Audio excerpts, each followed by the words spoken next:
Hello, this is Ron Smith. We're filming this at the 2020 Wiregrass Extension Field Day, and I'm an entomologist with the Alabama Cooperative Extension System at Auburn University, and this is my 48th and final year, but we have a great new replacements coming in this year, and has already been here for several months.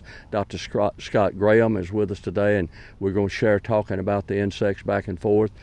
Dr. Graham is a native of Mississippi and completed his PhD at Tennessee a couple of years ago.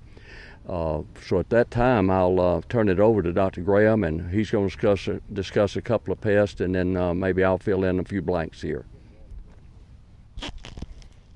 Thank you. Yeah, like Ron said, we're here at the virtual field day for the wiregrass. I appreciate y'all tuning in, and we're going to talk a little bit about cotton insect update, what we're seeing right now, and kind of where we are going to be for the rest of the year. So I will real quickly just mention that the bollworm flight is pretty well behind us in this part of the state. Didn't have any reports or calls of escaped bollworms in our 2-gene cotton, which was really good. So that's something we don't really need to worry about the rest of this year. Really, in the last probably week or two, our biggest call has been on spider mites. Excuse me. We've gotten kind of hot and dry across a lot of parts of the state in the last couple of weeks, and we're starting to see some spider mites showing up in fields. Now, these mites have really been in the field probably for most of the year at low levels, and when we get into periods of really hot, dry weather, they can start reproducing really quick, and we start seeing issues. And one of the biggest questions at this time of the year that we're getting is, do I have to treat? We're getting towards the end of the year and a lot of our cotton, and we've put in about as much as we want to into the crop, so we're trying to figure out, can we stop spraying? And really, I think that's kind of a complicated question, Ron, wouldn't you say? It's not always as easy as a yes or no, especially with something like spider mites. It is, Scott, and what I've used over the years is I look at the weather rather than thresholds or spider mites.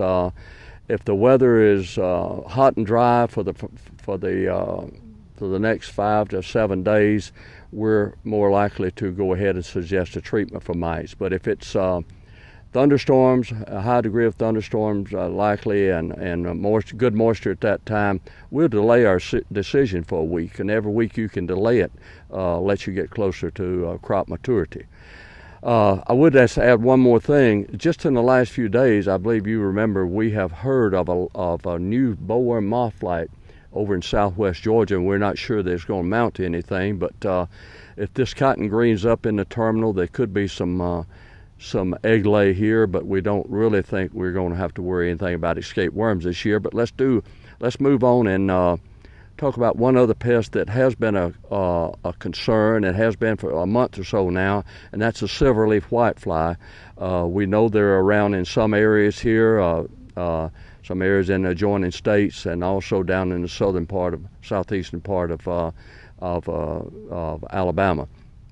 But it does not appear that they are blowing up real fast on us, and the rain we got yesterday here, and with the hurricane down in the Gulf now, we're hoping we can milk this thing where our oldest cotton definitely is going to be mature before we have to make any treatments for silverleaf whiteflies. The younger cotton still is going to be dependent upon the weather for one thing, but we're keeping an eye on that pest in this area. And in fact, we've looked in some fields here this morning. You can detect them, but nothing to worry about at this time. And from detection to a real problem, you got at least 2 weeks, so that puts us over into September before I think we're going to have to worry about whiteflies in the headland area here. Other than that, let's see, we want to talk about stink bugs a little bit, and I'll let Dr. Graham do that if he'd like.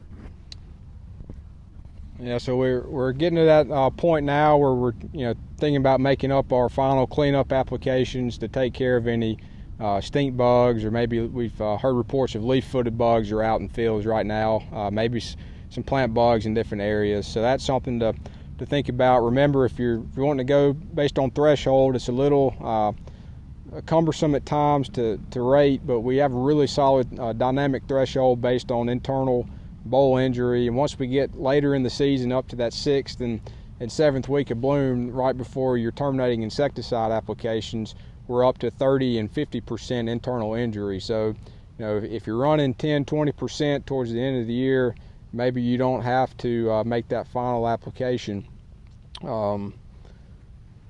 So if there was something else I was going to mention, can you? Well, I just reinforce that, and what drives our dynamic threshold is the number of bolls that are at risk for stink bug injury.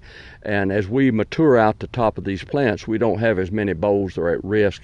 A stink bug prefers a boll about 10 days old, but they can damage a boll until about 25 days old. So if we're still hoping to make bolls that are less than 25 days old, in other words, that they've got time to mature and make a harvestable boll, then we want to protect them from stink bugs.